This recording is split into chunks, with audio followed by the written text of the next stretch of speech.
Hello friends, it's time for the Caribbean Premier League. I'm Suneer Chowdhary, your cricket analyst, and with us is tarot reader Shruti Chopra, who will tell us how the teams will go in this third match between the Trinbago Knight Riders and Barbados Tridents. Hi Shruti, how are you? Yes, Suneer, interesting. The first game where Dew of all things played a part.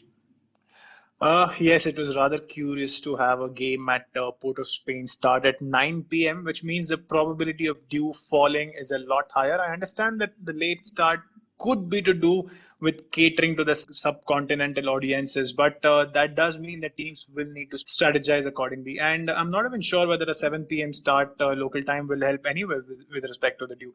Trinbago Knight Riders have had that experience, obviously, of playing with a wet ball, so that could work in their favor, but beyond that, I'm not sure if either team will have an advantage otherwise going into this match.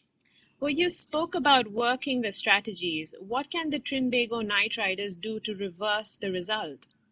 Look, I think playing with three frontline spinners and then having Dwayne Bravo bowl as off cutters, if the forecast is for the dew to fall, obviously, is a luxury that they can ill afford. Sure, the Knight Riders spinners got away with a lot of damage, but that was also because Captain Bravo was forced to juggle them around and pull them off the attack.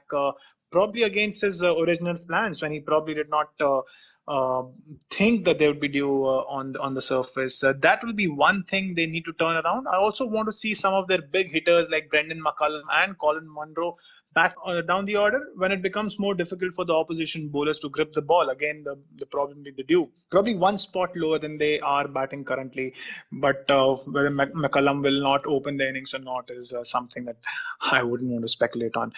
You think, Shruti, the Knight Riders can change their fortunes around? Well, fortunes seem to be fluctuating for the Trinbago Knight Riders.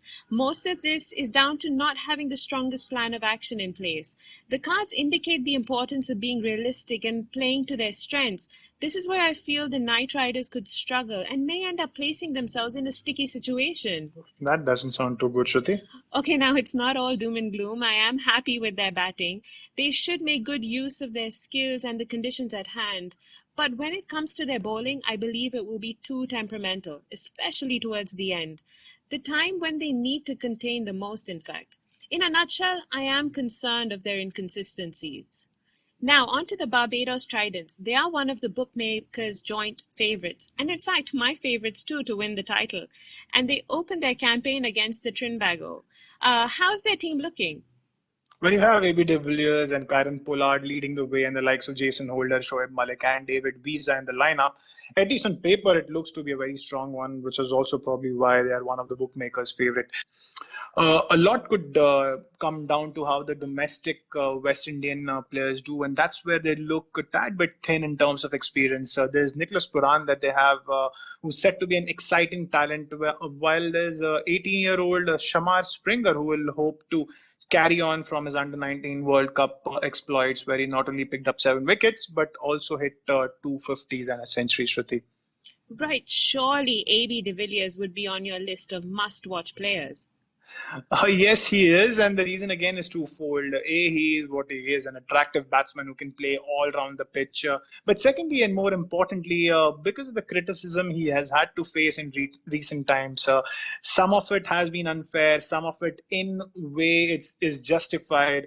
In that he had an excellent IPL, but in the tri-series that followed earlier in the West Indies against West Indies and Australia, he managed just 121 runs at 24.2 across 5 matches. De Villiers is in a bit of a catch-22 situation from the perspective of fans and critics. Together, a good CPL campaign with the bat will bring out those knives again, criticizing him for being excellent in the T20 leagues, but not at the highest level against the top teams. Well, a poor showing, well, that's a poor showing continuing from the tri-series, so that's a problem. On to your favorites, Shruti, the Tridents. How will they go against the Knight Riders? Well, yes, in general for this league, I am liking the look of the Barbados Tridents. But for today, their bowling cards don't seem to be so promising. Their execution just doesn't seem to be strong enough. Their biggest saving grace should be their batting, although it may not have the best start, but their innings should develop into a strong, commanding one. We should expect to see good teamwork and a highly positive attitude, but they will need to let go of their apprehensions to win this one. Suneer, what's your call? If there's dew, chasing could be easier, and so the team batting second gets my nod. However, I also think if there's no dew on a slow pitch, it's tougher to set up a target. And the Port of Spain pitch did seem that kind of a surface, which is why one way or the other, I will go with the team batting second. You, Shruti, who are you going with? Even for me, Suneer, both teams should have a good day with the bat, so it's Tara advantage the team batting second.